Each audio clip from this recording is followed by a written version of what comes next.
loved this passage from the letter of James. Tradition has it that James is the brother of Jesus.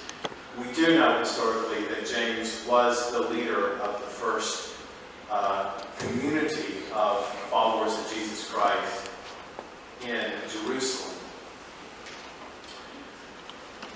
But this passage is a wonderful passage for you to take home and read throughout the week. And what I was going to share with the children is some homework for you. And that is, when you look around your home, list the things of creation that you see. When you take a walk somewhere, be aware of all the creatures and all of the vegetation in your midst. When you look out your home at night, what do you see? These are our friends. This is who we share our life with. So, taking that into mind, as we imagine and participate in a world whose beauty is being destroyed, we're called by God to live toward a restored and resurrected planet Earth. Earth is our teacher. Earth is our life. Earth is our guide. And we're living in such a time that you and I and all of humanity around us need to reconnect with the earth in a serious way. And so it is that we began a season of creation, 4 Sundays, leading up to the celebration of the birth of St. Francis of Assisi, who saw all creation as his brothers and sisters. Planet Earth, humanity, mountains, sky. You've heard of the 7 deadly sins. Can you name them? Pride, envy, gluttony, lust, anger, greed, and sloth. According to an online article printed in a British tabloid called The Guardian, there are 7 deadly sins, or deadly things that we are doing to destroy our planet Earth. The first one of those is hyper-consumerism. Hyper-consumerism is the deadliest sin. It's the most destructive force in our world today, along with the dysfunctional economic models that support hyper-consumerism. Hyper-consumerism leads to deforestation. It leads to an over-extraction of the minerals found on this planet. It leads to a waste of our natural resources, and it leads to pollution. The average United States supermarket has 50,000 products in its aisles. Our mobile phones have an average lifespan of just over a year. That is, if we don't lose them. And our computers and our cars have lifespans of just a bit longer. Corporations have made technology at faster and faster rates, and we have to continue to buy more and more so that our corporations can get wealthier and wealthier. The second deadly sin is letting corporate powers off the hook. The largest 200 corporations now rule the world and are economically greater than the combined economies of 180 countries. These 200 corporations govern trade and industry. They burn our fossil fuels and the soils and distribution. They own much of what we eat and grow. Their plastic pollutes our seas, and their oil leads to climate change. and they have their way with national governments.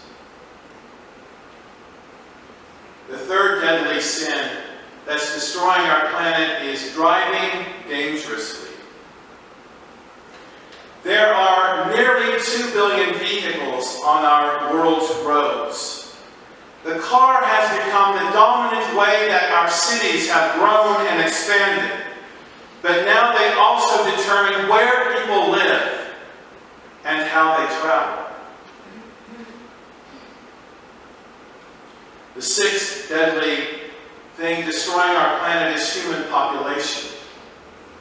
There are now 7.5 billion people on planet Earth. It's doubled since the 1960s.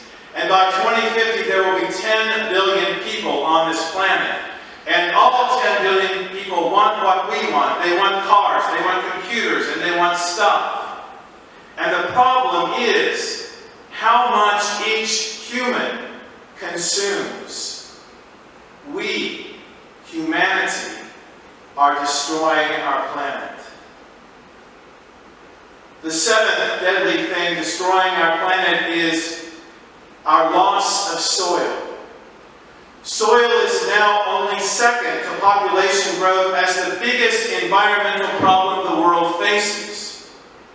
Bad farming and forestry practices are causing our soils to be washed away much faster than they can be replenished.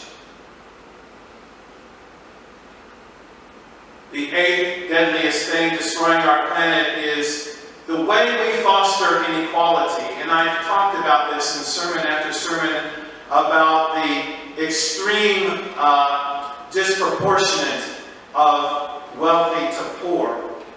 The greater income difference between groups or countries, the greater the waste, and the meat and water consumption, and the biodiversity loss. The ninth deadliest sin is poverty. That's not true. My numbers are wrong. I'm going with my video numbers, okay? These are 7 deadly sins. The seventh deadliest sin is poverty. Endangered species are targets of wildlife trade. And driving this trade are rich consumers who desire products that are made from animals and trees and flowers and fish, because we need our medicines and our souvenirs and our status symbols and our building materials and our food.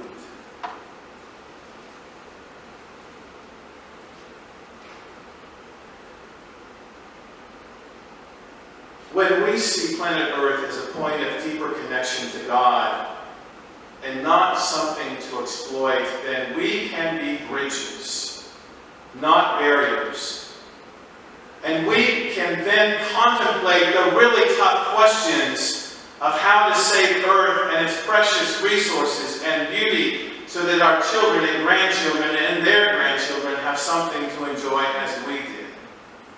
And we can address those things with the powers at be to embrace a way of living faithfully before God and giving back to God who has so richly blessed us. Notice the claim that the writer of the letter of James makes in the opening verse of today's lesson. Every generous act of giving is from above.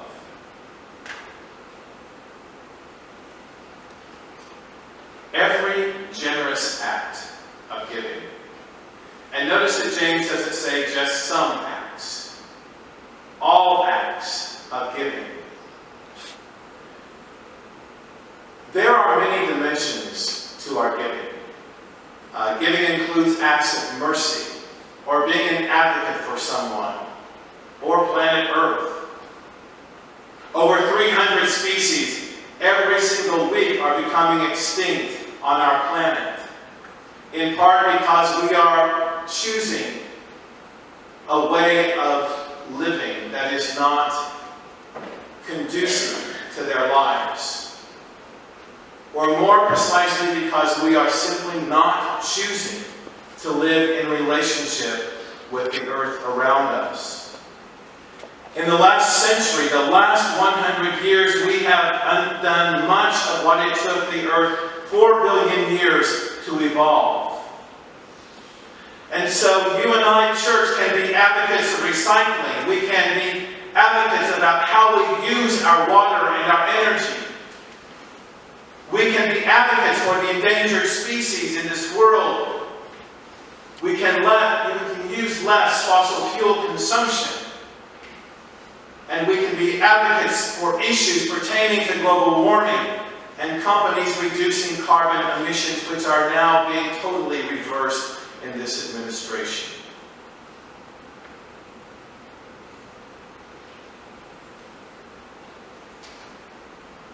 Don't we think that giving back to planet Earth should be at the heart of who we are? Giving back to planet Earth should be at the heart of who we are. To be generous is to be in harmony, to be in relationship with God who birthed this massive, beautiful cosmos surrounded in all life into being. Planet Earth was not created to be a place of disorder and disaster.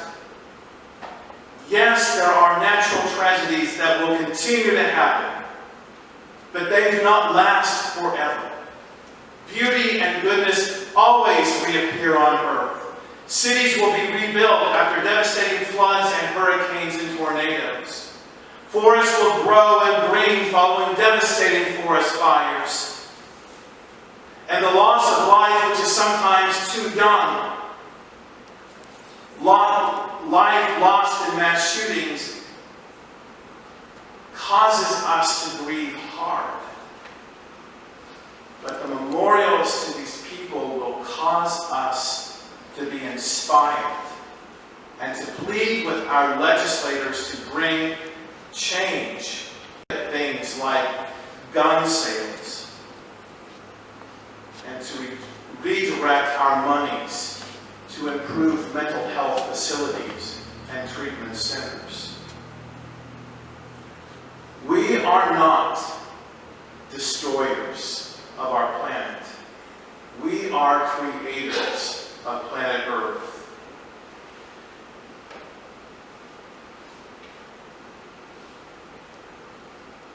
James says, "Be doers of the word and not hearers only." James encourages us not just to consider our faith. James encourages us not to just read our scriptures and put them down. James encourages us to put our faith into practice. James would create a bumper sticker that would simply say, "Do it, and do it now." Thomas Berry once said that we are living in a moment of grace. And by that he meant that we are living in the midst of an awareness that we are at one with creation around us. Earth's oneness. And we are living in a time like we have never known before, our need to live in relationship to planet Earth. And we are experiencing a way of seeing that is vital to the healing of this earth. Now the question is, like James says, will we be hearers only? He encourages us to be doers. And so will we apply this awareness of what is happening to planet Earth into the work of holy transformation? Be doers of the word and not merely hearers. Let us get back to planet Earth as planet Earth has so generously given to us. We invite you this morning to come and be a part of a community that seeks to be a healing agent to those around us, not only the people that come across our our doors, or through our doors, but the rest of creation around us. Let us stand and sing a hymn of invitation.